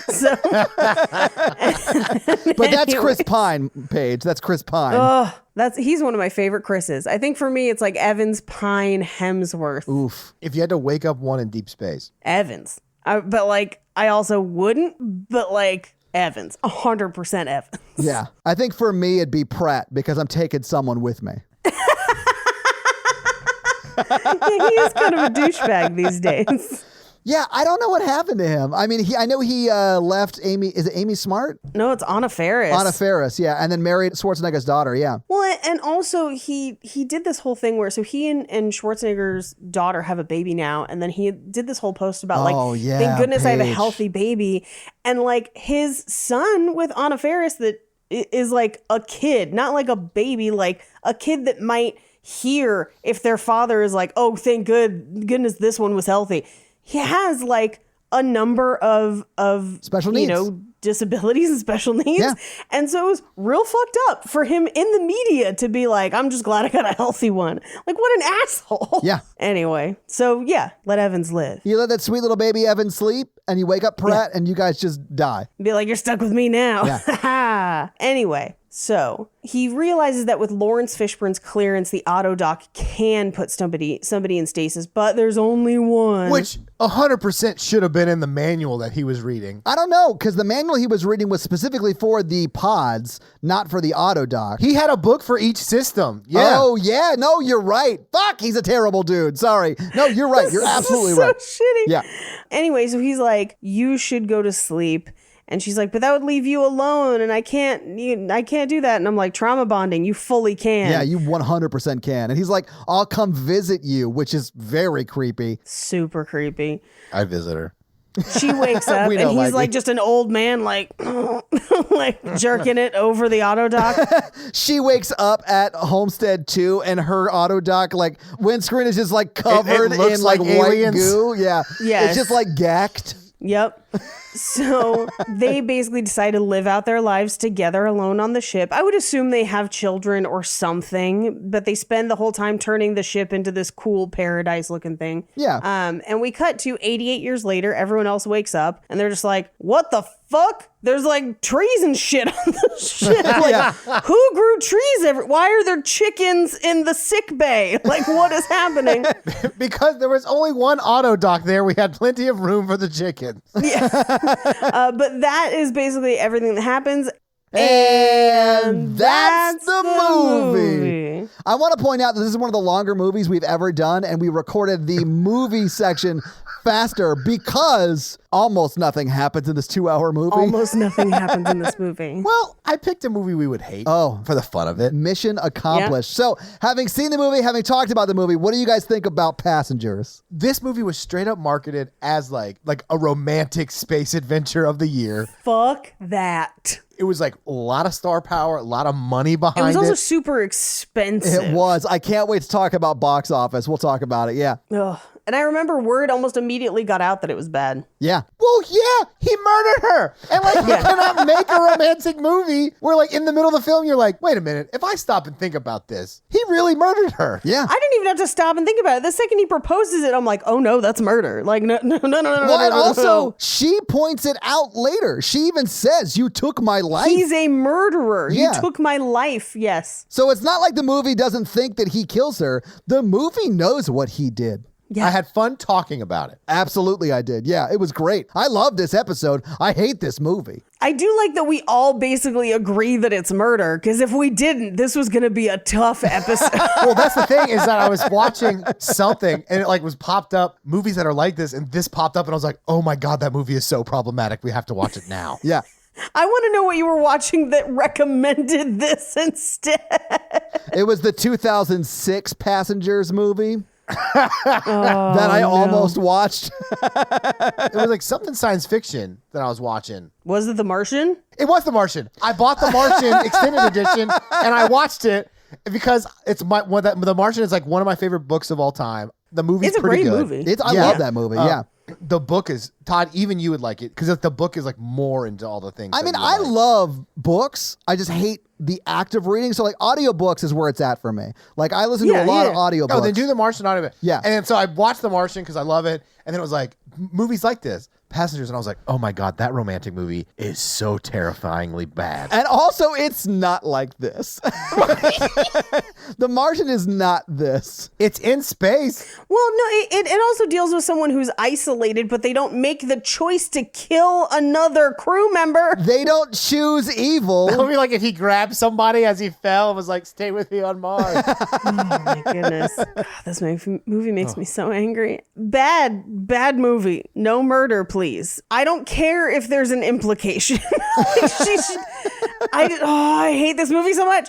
I think it's offensive that there is a love story in this movie because of what he does to her. Yeah. I think that is abusive, and I think it's a horrifying hellscape of a concept for a movie. How could they spend $100 million and not know that this would be problematic? Yeah, never let anybody else read the script. No, so many people read this script. Oh my God. That's what makes it worse. And I'm like, did we not let any women read this script? No, that's not true, because I know a bunch of women read this script because a bunch of them passed on it. But like,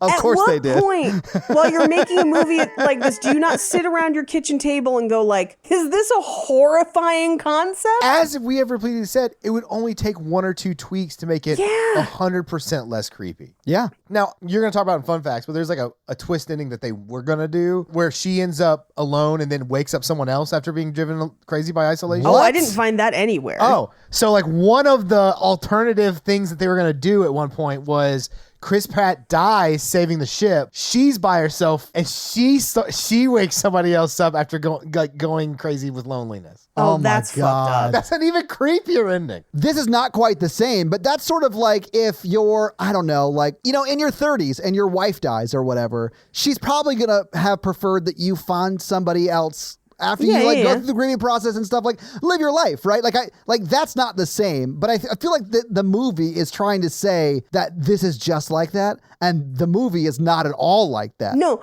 because what that is like, if you were in an abusive relationship and you got out of it and then you abused the next person. Exactly. The cycle this of abuse. This is like if in the movie Room with Brie Larson, she gets out of the room and then kidnaps somebody and puts them in a room. Like that would be sort of like this. Which, guys, Room is a hard movie to watch, but Brie Larson does some amazing work in that movie. Oh yeah, she's great in it. She's so fucking good. So like the last 15 minutes of that version was her like losing it and then murdering someone else by waking them up. That's nuts, man. Which would have been a darker ending. But that fully makes it a horror movie though. Like that is what that is. Yeah. Here's the thing. I feel like if you go with that ending, she has to wake everybody up.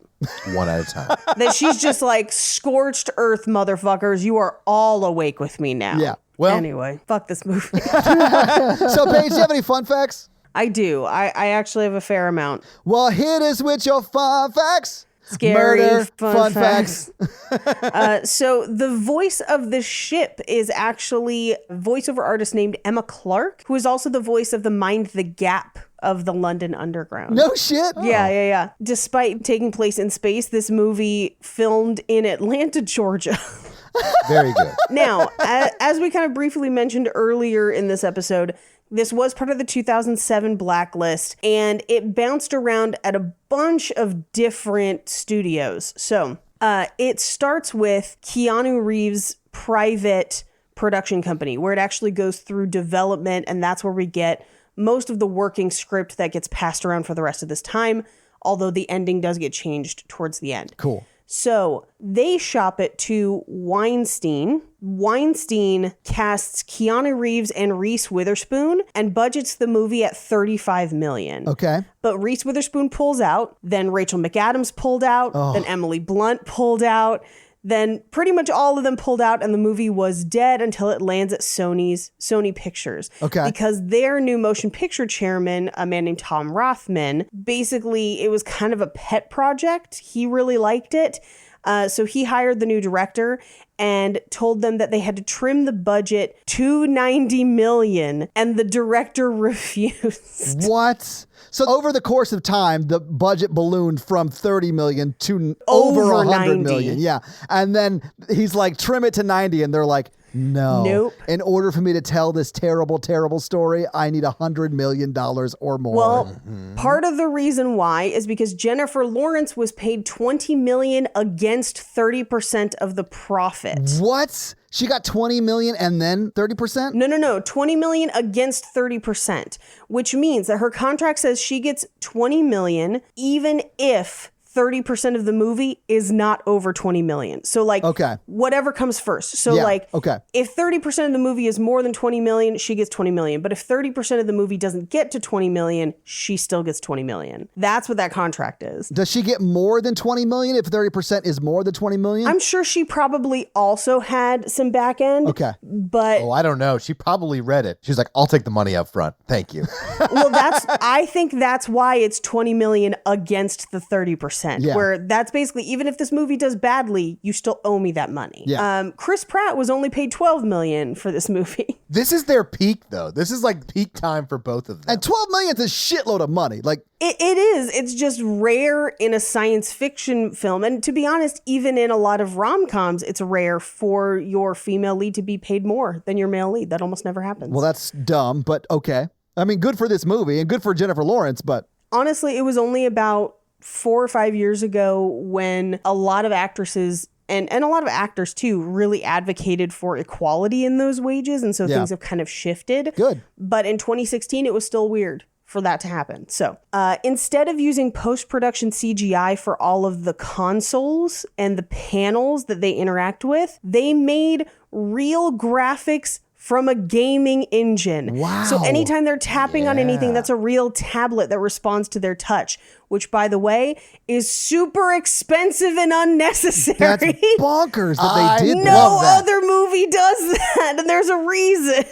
They had to build an entire interface for them. That basically means you're writing software so that they can interact with it to never use it again. Never again. You know what's easier than that, Paige? Just picking a shade of green and then fixing it later. Yup. Like I do that shit for my day job all the time. That's how everyone does it, because God. that's the way to do it. Because if you are designing, first of all, it's really difficult to film directly onto tablets anyway because they reflect. They do. And they have glare. So you've got one problem that you have to fix there.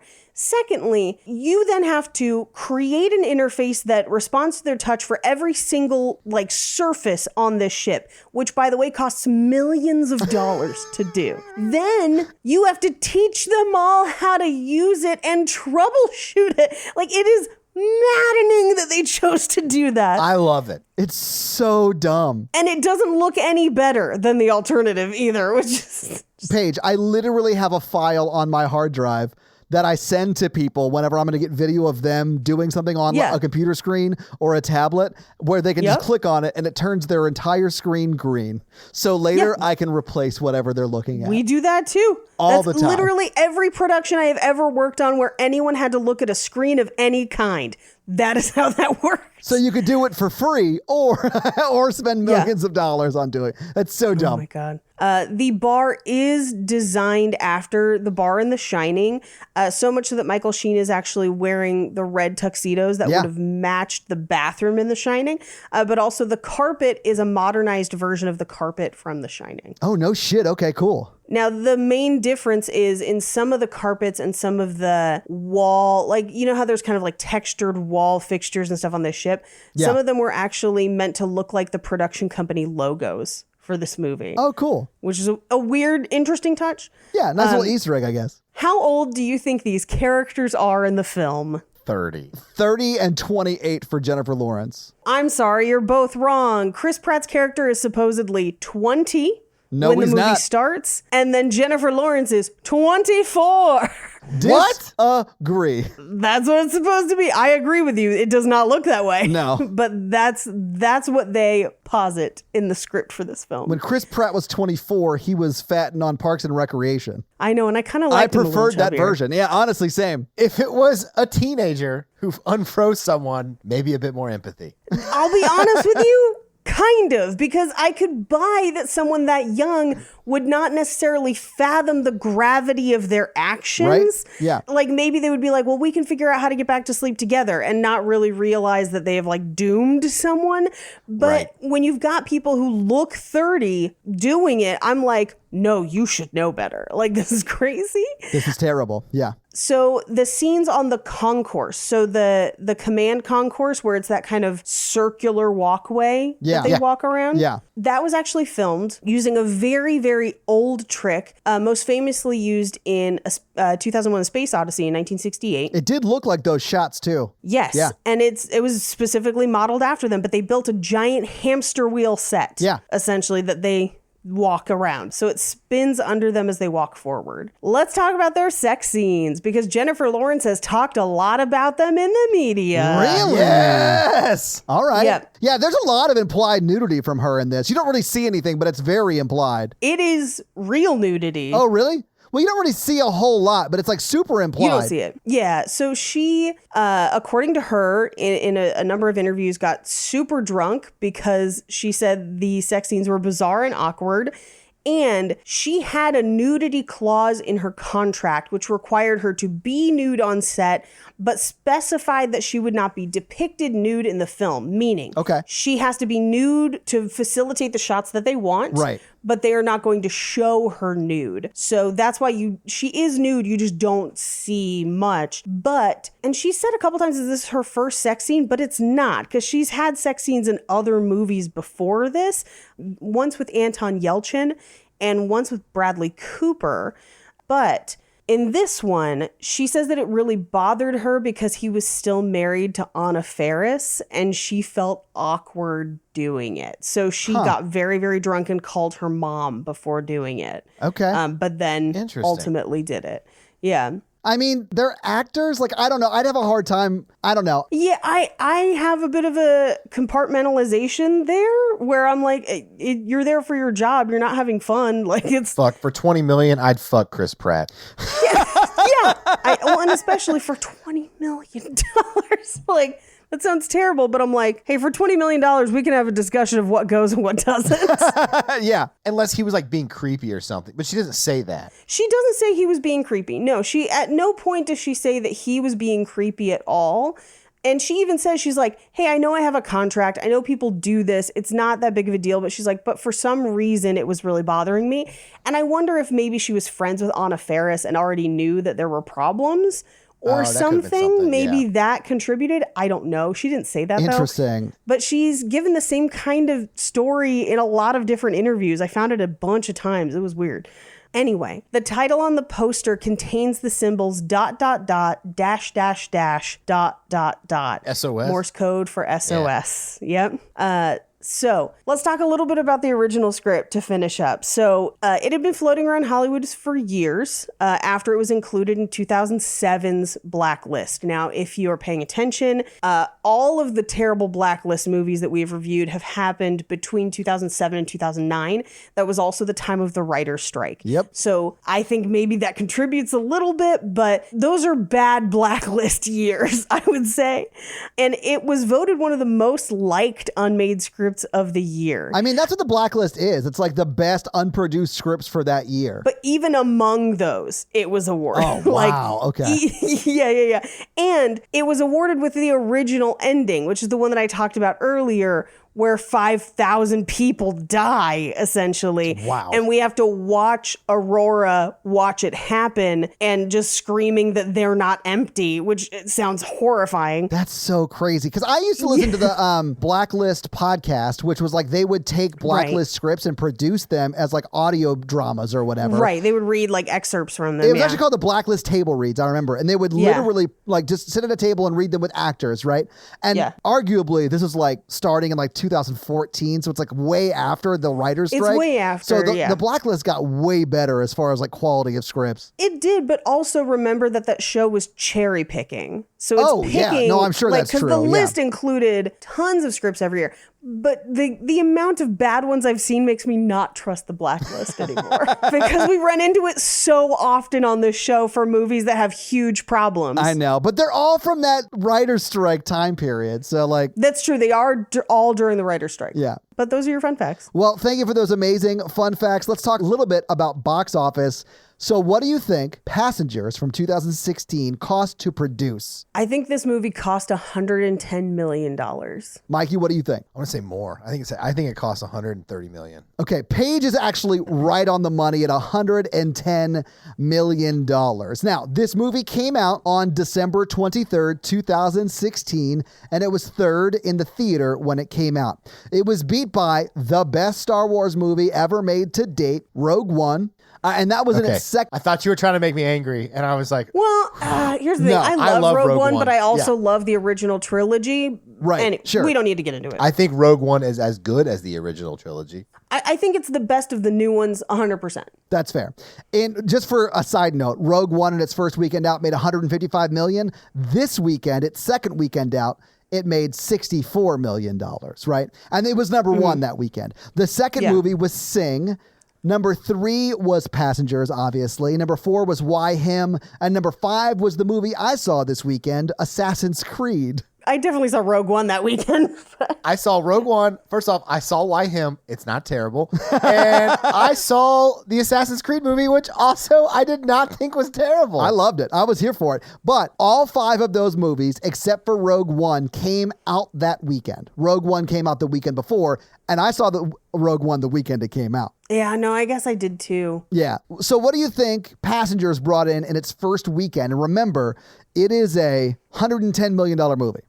30 million. 20. Okay, so Paige 30, Mikey 20. It made $14 million in its first. Oh my God. Well, and word got out fast that this movie was bad, because I remember at the time everyone talking about it. Now, I will say this, a slight caveat to that $14 million.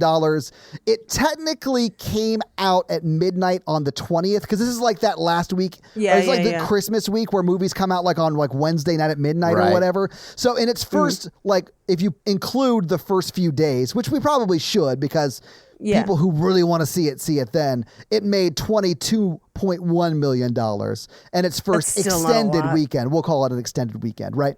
It's still not a lot for $110 million. It was then in the theaters for 17 more weeks. It was third the second weekend it was out, but it was never in the top 5 again. In its fourth week, it was 10th. And then it just drops significantly after that. Good so, Lord. How much do you think Passengers made domestically? 40 mil. Okay. I'm going to say less. I'm going to say $32 million. No, it can't have made that. Okay, so it made $100 million domestically. It was in the theater for 17 weeks. It made $100 million. Okay. Now, this movie made $202.2 million internationally. Offensive. I know. The rest of the world let us down. I know. Just like always. The majority of that coming from China and then Russia and then the United Kingdom. In China, it made $45 million. In Russia, it made 17. In the United Kingdom, it made $15 million. So just some countries of note there. So it made a total of $302.2 million.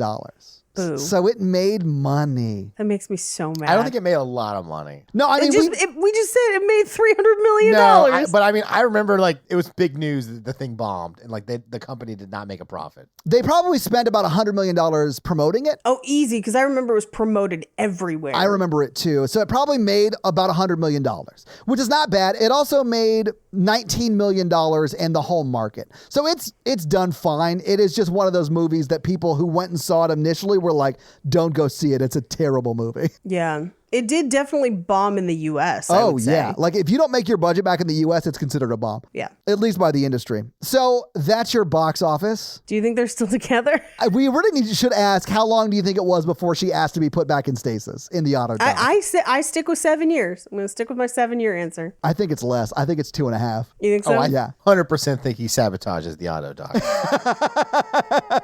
He breaks it with a hammer. Or he at least pokes holes in all the space condoms to try and keep her there. Because he is that kind of fucking abuser. Yeah, he is. Absolutely. He's like, oh my God, a container full of auto docks. This wasn't even on the manifest. Oh my God. So this week, Mikey made us watch Passengers. Paige, what are you making us watch next week? Because you chose this movie this week, Mikey. Oh, wow. It's I'm payback. choosing Chaos. It was supposed to be fun. It's going to be fun for me. So you have 3 choices. Oh, you're going to let Mikey choose? 2 of them are chaotic evil. Okay. One of them is chaotic good. I'm going to give you a log line for each of the films. You choose the log line, and then I'll tell you what it is. I love this. I'm so excited. Okay. Let's do it. Let's Are do you it. ready? Can I Are get a you drum ready? roll, please? Can I? Hey, future me, drop in a I drum roll. picked a movie because it's bad. Why am I getting punished? I'm picking these because they're bad also. Mikey, you're not getting punished. You're getting to choose the next movie via log line. You're getting to choose. All right, I'm ready. All right, you ready, Paige? Number 1. Yes. Number 1. An exchange student falls for a rough and tumble American girl. Number 2. A group of friends go on a road trip and learn about friendship, love, and themselves. Number 3. That's Britney Spears' Crossroads. A family attempts to marry off their adult children. Choose. Choose wisely. Oh, man. Okay. Number 1, exchange student. Okay. Yep. Falls in love with an American girl. Number 2, road trip, which I think is Britney Spears' Crossroads. It could be Britney Spears' Crossroads, Also but you know could be there's a bunch of Euro road Trip. trip. Could be Euro Trip. It's not your trip. That's not Could be Magic Mike XXL. Who knows? We haven't done the first Who knows? one. We haven't done the first one. There's a lot of road trip movies. I think family tries to marry off their people. That sounds like a musical, though. Could it? Or is it The Family Stone? Who knows? Oh, The Family Stone's a movie I cry at every time. We got to save that for next Christmas. True. It is a Christmas movie. It could also be Big Fat Greek Wedding. Just saying. Log lines are vague. Okay. Okay. Did you say adult children or just an adult? Adult children. Not to each other, to other people, but they have adult children and they're trying to marry them all. They're not trying to get their son and daughter married, you freak. Not to each other. Yeah. If it was one child, I think I would go with it. I'm not gonna go with it. But you do have to make a decision, though. No, shut up, Do have Todd. to make a decision. Okay. Think about what's chaotic neutral or what's chaotic good or what's chaotic evil. Fuck it. Let's go with the road trip. I'm ready. Yes, it was Magic Mike XL. That was XXL. That's your chaotic good movie. All right. Do you want to know what the other 2 I do were? absolutely want to know. Yeah. The first one would have been Grease 2. Oh, fuck. We haven't even done Grease 1. You don't need to. Oh, The no, you third don't. one You're right. would have been the third one would have been 7 Brides for 7 Brothers. Yes, I knew it.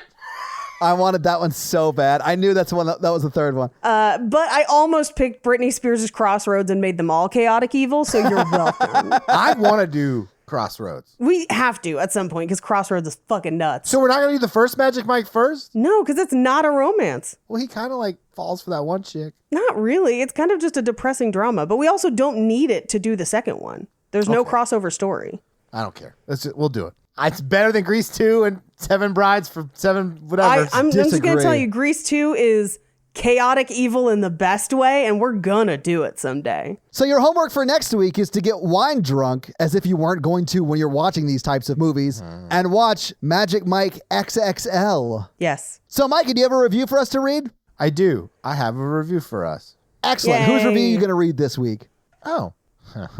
K-tier. Oh, okay. Oh, What I think I probably know what this is. what does K-tier have to say? Oh, wow. We got a lot of reviews this week. Okay, We did? K-tier. Okay, the title of the review is Mikey's New Year's resolution is that a mistake? It's a mistake, yes.